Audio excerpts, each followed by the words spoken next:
இது வந்து சாயங்காலமாக எடுத்த வீடியோ தாங்க. அப்பா வந்து விறகு வெட்டிகிட்டு இருந்தார். எதுக்குன்னா தண்ணி காய வைக்கணும் அப்படின்னு சொல்லிட்டு விறகெல்லாம் அள்ளி போட்டுட்டு இருந்தார்.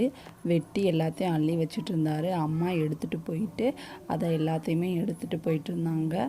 சரியான காற்றுங்க, ரொம்ப காற்றடிச்சிச்சு. என்னன்னு தெரியல, மழை வர மாதிரி இருந்துச்சு.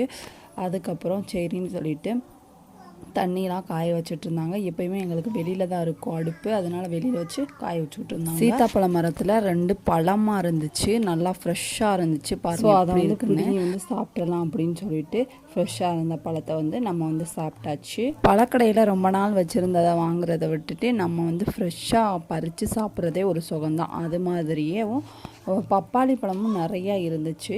அதை வந்து விற்கிறதுக்கு வச்சுக்கலாம் அப்படின்னு சொல்லிட்டு அம்மா ஒன்று ஒன்றா கழுவிட்டு இருந்தாங்க எடுத்து வச்சு.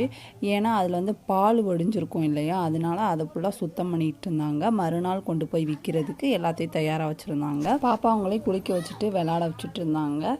இன்றைக்கி உங்கள் ஊரில் மழையான்னு சொல்லிட்டு கமெண்ட் பாக்ஸில் கமெண்ட் பண்ணுங்கள். அது வரைக்கும் பாய்.